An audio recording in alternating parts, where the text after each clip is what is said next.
Ahora vamos a conversar con la doctora Nacheli Ruiz, investigadora del Departamento de Geografía Social del Instituto de Geografía y coordinadora del Seminario Universitario. Nacheli, muchas gracias por estar con nosotros.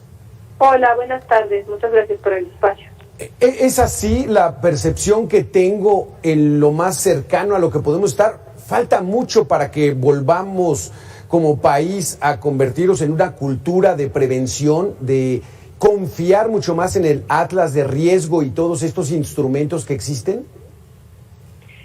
Pues buenas tardes a todos. Sí, nos falta todavía algún camino que recorrer. Hay que decir que no estamos partiendo de cero, como ya lo han comentado, pues ya tenemos aproximadamente el 20% de los municipios del país ya cuenta con el atlas de riesgo. ¿20%? Sin embargo, más o menos sí, esos son los datos oficiales que tenemos a partir de la compilación que existe en la página del Atlas Nacional de Riesgos. ¿Esto es poco? ¿Es poco o son las zonas que tienen riesgo? Porque a lo mejor no todas tienen riesgo. Claro, esa es una buena pregunta. Cuando inició el programa de Atlas de Riesgos, en realidad sí se pensaba en priorizar las regiones que vivían con riesgo más alto. Sin embargo, a lo largo de los años hemos visto que hay algunos municipios que tienen riesgo alto, que todavía no tienen este instrumento, y hay algunos otros municipios de riesgo medio que han tomado la iniciativa de desarrollar pues unos diagnósticos de riesgo que les permitan justamente ayudarse en la planeación. Entonces tenemos un poco mezclado, ¿no? Tenemos de medio riesgo y de alto riesgo. ¿Cuál es el alto riesgo en nuestro país? ¿Cuál sería el número 1? Bueno, es que allí tenemos que diferenciar algunos de los componentes del riesgo. Fíjate que tu pregunta es muy pertinente, porque lo que tenemos son muchos fenómenos distintos en nuestro país a los cuales estamos expuestos, pero un modulador muy importante del riesgo son los asentamientos humanos, precisamente como ya he estado conversando. Entonces, a veces podemos estar muy, muy expuestos, pero tener riesgo bajo debido a que tenemos, por ejemplo, buenos códigos de construcción o buenas prácticas de ordenamiento territorial. Eso puede bajar el riesgo a pesar de estar muy expuestos a fenómenos intensos. Entonces, básicamente lo que tenemos que diferenciar es justamente cuáles son los fenómenos, con qué intensidad se dan, qué tan expuestos estamos y luego qué tan buenas prácticas sociales y territoriales tenemos para poder regularlos. ¿A qué fenómenos son los que prácticamente tenemos que tenerle la mayor atención, los fenómenos naturales? Bueno, en cuanto a fenómenos, los hidrometeorológicos ocupan el número 1 en cuanto a recurrencia y digamos, en la frecuencia con la que aparecen, ¿no? Todo lo que tiene que ver con lluvias intensas y con el manejo del agua en general en nuestro país, incluyendo, por cierto, aquí también la sequía.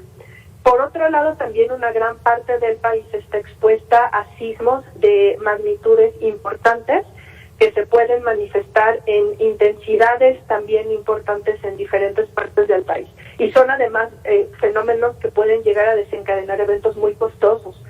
Los sismos del 2017 son de los eventos más costosos de los últimos años. Entonces, básicamente tenemos eso, pero eso, digamos que son los dos principales de una gama muy amplia que se puede presentar en todo el país, incluyendo deslizamientos de laderas, subsidencias a hundimientos y por supuesto todos los que tienen origen en cuestiones de la sociedad, como los accidentes químicos o todos los fenómenos socioorganizativos.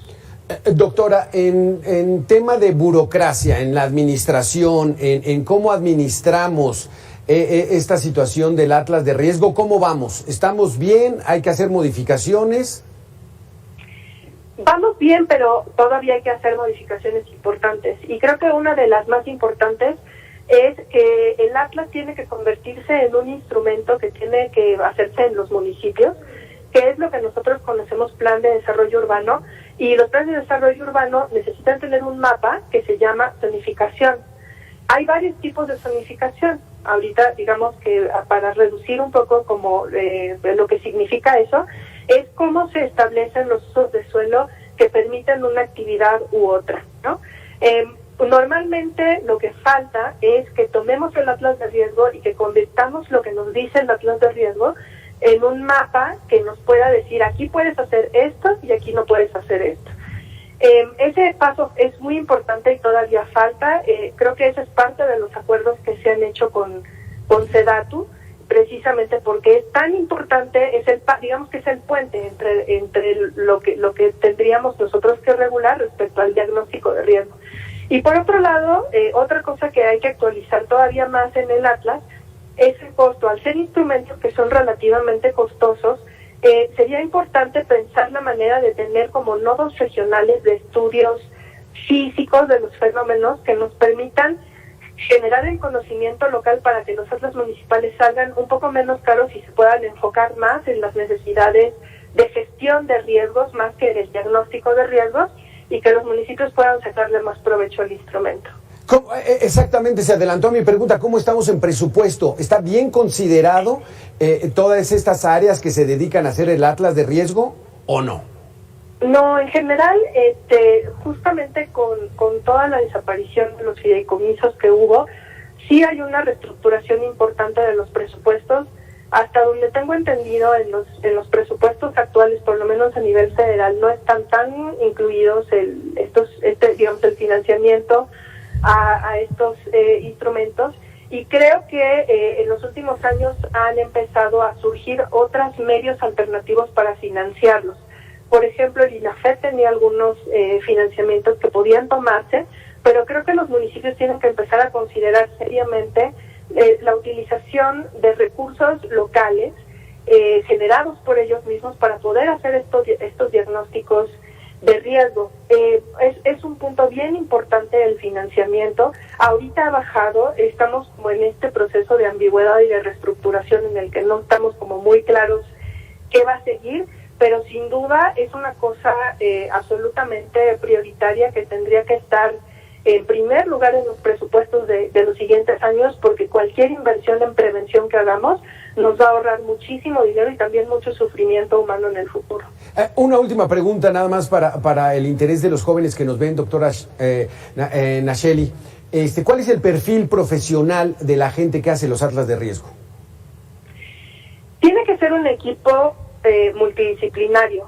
Digamos que el profesionista básico es un geógrafo, un especialista en ciencias de la tierra, pero parte de lo que hemos visto a lo largo de esta década de atlas de riesgos municipales es que es muy, muy importante que tengamos en los equipos algunos economistas que nos puedan hacer evaluaciones de daños y pérdidas, que es uno de los componentes principales del riesgo, así como especialistas en sociología o en antropología que nos permitan entender algunas de las características sociales que llevan a generar contextos de riesgo. Entonces, en general, digamos, de manera primaria, un líder de equipo natural en un instrumento de este tipo es un geógrafo o un especialista en ciencias de la tierra, pero sin duda necesitamos mucho conocimiento social también para poder entender cómo aplicarlos de la mejor manera posible y cómo entender mejor las consecuencias sociales de los fenómenos. ¿Sí?